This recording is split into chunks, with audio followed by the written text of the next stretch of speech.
3 years, 3 heartbreaks, 3 times standing on the edge of glory, only to watch it dissolve like morning mist. That's what it is now. How does it feel after what happened a few weeks ago to come here and get the job done? The Maybank Championship has become Jinoo Thitikul's personal torment. I think I try to be aggressive on every single hole that I have here because, you know, it's no cuts, it's the course and the green wasn't that like bounce is kind of soft, so you can be aggressive on the pin. And then I think just like the same game plan that I have. In 2023, she battled through a marathon 9-hole playoff, the longest in LPGA history, only to lose. Heartbreaking loss, and you know that bugged her for several weeks, and she mentioned that. It was in her mind, and I think we've all gone through that. We've blown a tournament that it takes weeks or maybe sometimes months to forget about. In 2024, she finished runner-up by a single devastating stroke. And now, in 2025, one shot, just one measly shot separated the world number 1 from a playoff she absolutely should have been in. Instead, a rookie named Miyu Yamashita walked away with the trophy after an improbable 8-shot final round comeback. Miyu Yamashita comes from 8 shots back, and the rookie from Japan is a winner in Malaysia. The headlines gushed over the Cinderella story. Social media exploded with celebration, but nobody stopped to ask the harder, more uncomfortable question: did the best player actually win? When you examine the numbers, the rankings, the season-long dominance, and the sheer quality of golf being played, there's a compelling case to be made that the wrong name got engraved on that trophy. This is the story of why Jinoo Thitikul deserved the Maybank Championship more than anyone else in that field. Jinoo Thitikul for birdie at 10. Excellent effort. And why her heartbreak might be golf's most overlooked injustice of 2025. Let's establish something crucial right from the start. Jinoo Thitikul isn't just another talented player on tour. She's the world number 1, the absolute best female golfer on the entire planet. So frustrating a little bit because I missed some putts, and then I think like too easy to fall on some holes. But overall, still under par, so I'm just happy about that. And she's earned that ranking through relentless, undeniable excellence throughout 2025. 2 LPGA Tour victories this season, the Mizuho Americas Open in May and the Buick LPGA Shanghai in October. That's so many drama in my golf career for sure. I mean, like, to be honest, I play against Minami, where she played a really great job out there. I mean, like, she crushed it out there on Tuesday till Sunday, but I don't know what's happening on me. I mean, like, I'm trying to make the best I can. She's the only 2-time winner on tour in 2025. Let that sink in for a moment. In a season featuring 27 different tournament winners across the LPGA schedule, Jinoo stands alone as the only player who's won multiple times. Chip, Jinoo is now the first player on the LPGA this season to win multiple events. What kind of statement do you think a victory at this final stretch of the season says right now? That's not luck. That's not good timing. That's sustained dominance at the highest level. Her consistency borders on supernatural. 18 tournament starts this season, 17 cuts made. That's a 94.4% cut-making rate, which is absolutely elite. She doesn't have off weeks where she disappears. She doesn't mysteriously miss cuts and fall off radars. She shows up, she competes, and she contends. Every single time, but the top 10 finishes tell the real story. 12 of them, in 18 starts. That's a 67% top 10 rate. 2/3 of the time Jinoo tees it up, she finishes in the top 10. That level of consistency is what separates great players from generational talents. She's leading the race to CME Globe standings by a massive margin, over 1,000 points clear of second place. She's dominating the Rolex Player of the Year race with 162 points, sitting 39 points ahead of her nearest competitor. Those aren't narrow leads. Those are commanding, season-defining advantages. Oh, and one more thing. She's the defending CME Group Tour Championship winner. Last year, she walked away with a record-breaking $4 million winner's check, the largest single prize in women's golf history. When the pressure was highest and the stakes were biggest, Jinoo delivered. That's what champions do. Did we mention she's only 22 years old? Just 22. Most players at that age are still trying to figure out how to compete consistently. Jinoo's already rewriting record books and establishing herself as the dominant force in women's golf. This isn't a player having a career year. This is a generational talent in the absolute prime of a historic season. When Jinoo Thitikul shows up to a tournament, expectation follows. She's not hoping to contend. She's expected to win, especially at a venue that's haunted her for 3 consecutive years. I think because it's just like easy, like a mistake that I make on the front 9, which is like, like I don't think it's gonna cross too much, and I don't want to take it too personal. The Maybank Championship represented infinitely more than just another tournament for Jinoo. It was unfinished business, a chance to exorcise demons that had tormented her, a trophy that had cruelly eluded her twice before in the most painful, heartbreaking ways imaginable. 2023's 9-hole playoff against Celine Boudier remains one of the LPGA's most brutal finishes. Imagine the mental exhaustion, the physical toll, playing an extra 9 holes in oppressive tropical heat and humidity, giving absolutely everything you have, pushing your body and mind to their absolute limits, and still coming up short. The agony of that loss lingered. Then came 2024. She posted 22 under par, an incredible score by any measure. She played brilliantly for 4 days, but Roning Yin edged her by 1 stroke. 1 single stroke. The razor-thin difference between champion and runner-up.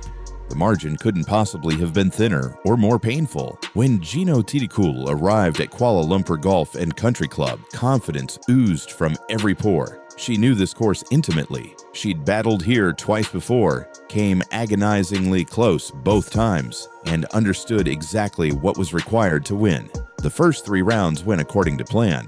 Jinoo played solid, consistent golf. She wasn't setting the world on fire, but she was right there in contention, exactly where she needed to be. Going into Sunday's final round, she sat near the top of the leaderboard with a legitimate chance to finally claim this elusive trophy. But then the wheels started wobbling. Not catastrophically, not in dramatic fashion, just enough to make the difference between winning and watching someone else celebrate. The putter, normally one of Jinoo's most reliable weapons, went cold at the worst possible time. Putts that should have dropped stayed above ground. Birdie opportunities that should have been converted became frustrating pars. It's a little frustrating a little bit because I missed some putts, and then I think like too easy to fall. The rhythm that had carried her to 2 wins earlier in the season, nowhere to be found when she needed it most. Meanwhile, 8 shots back, Miyu Yamashita was having the round of her life. 7 birdies, 0 bogeys, a flawless 65 that charged her from afterthought to playoff participant. And while that's undeniably impressive golf, it raises questions about positioning and expectations. Jinoo, the world #1, the 2-time winner, the player who'd been knocking on this door for 3 years, she was expected to close, expected to handle the pressure, expected to finally break through.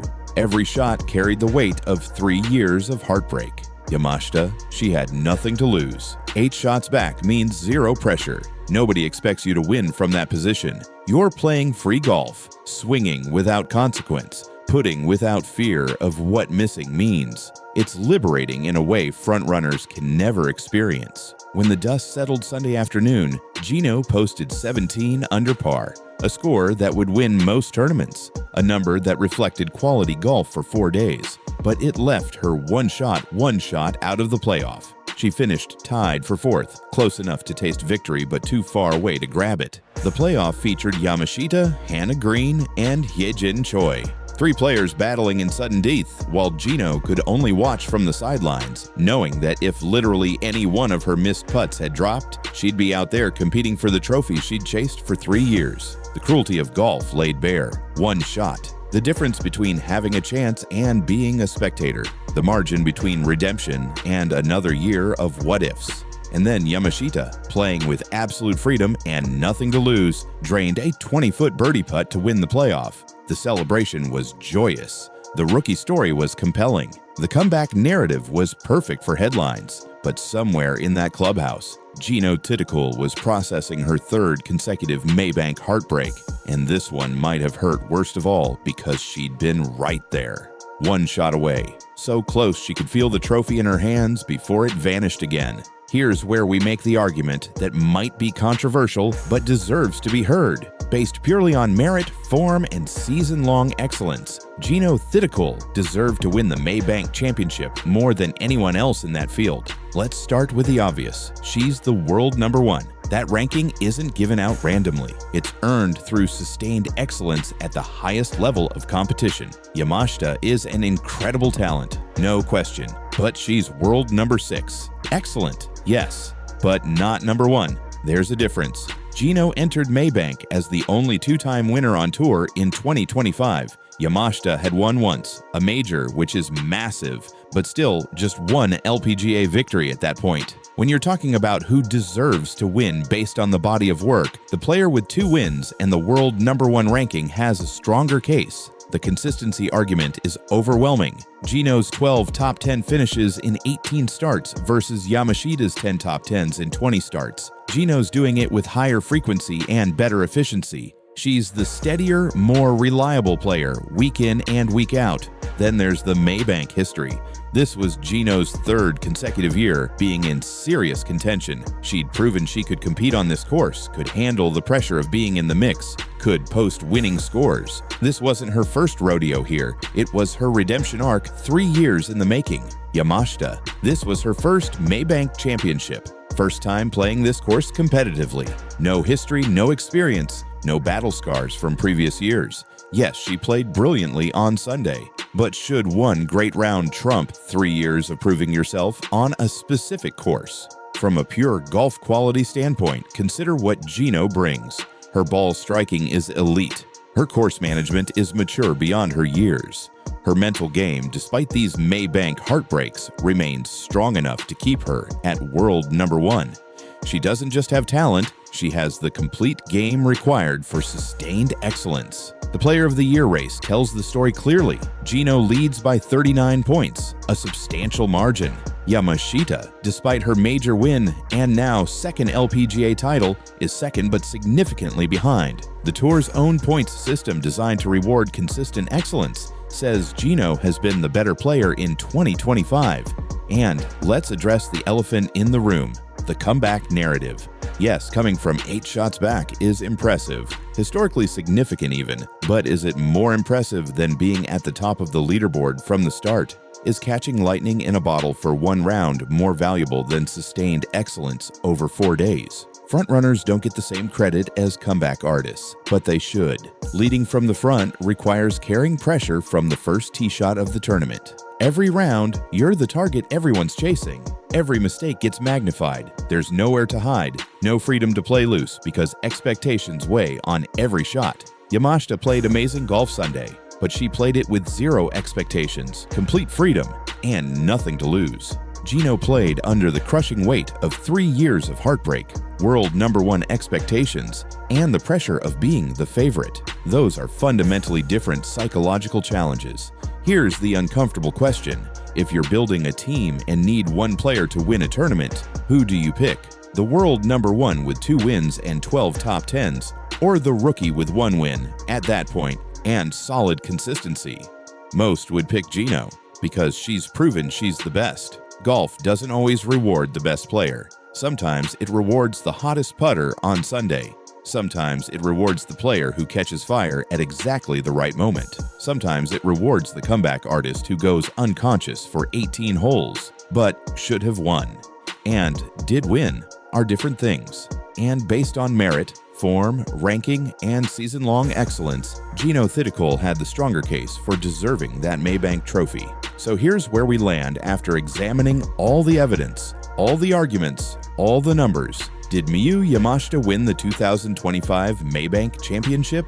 Yes, absolutely. She played brilliant golf on Sunday, made the crucial putts when they mattered, and earned that trophy through execution when it counted most. But did Jinoo Thitikul deserve to win it more, based on world ranking, season-long form, Maybank history, and overall quality of play? There's a strong argument that yes, she did. This isn't about taking anything away from Yamashita's achievement. Comebacks from 8 shots back are historically rare and genuinely impressive. Her 65 on Sunday was phenomenal golf. Her playoff birdie was clutch. She earned her victory. But it's also okay to acknowledge that sometimes golf doesn't reward the player who's been the best all year. Sometimes the hottest putter wins. Sometimes the player with nothing to lose plays better than the player carrying expectations. Sometimes the comeback artist beats the steady frontrunner. Jinoo Thitikul remains the world #1. She's still the Player of the Year favorite. She's still the best female golfer on the planet. The Maybank loss doesn't change those facts, but for the 3rd consecutive year, she'll wonder what could have been. One more made putt, one better decision, one fortunate bounce. That's all it would have taken. The cruel irony. Jinoo's Maybank curse might actually prove she's human after all, because even the world's best player can't win every tournament they should win. Even dominant seasons have heartbreaks. Even the most talented players face demons they can't slay. Maybe next year will be different. Maybe 2026 will finally be Jinoo's Maybank redemption. Maybe the 4th time's the charm. Or maybe golf will remind us once again that deserving to win and actually winning are 2 completely different things. And sometimes, the best player doesn't get the trophy. They just get another painful lesson in why golf is the cruelest game ever invented. The world #1 will keep dominating, keep winning, keep proving she's the best. But the Maybank Championship trophy? That one still slipped away. Again. And somewhere, Jinoo Thitikul is already thinking about 2026. If this story resonated with you, if you think Jinoo deserved that Maybank trophy, or if you disagree completely, drop your thoughts in the comments. Subscribe for more deep dives into golf's most compelling stories, because sometimes the most interesting narrative isn't who won, it's who should have.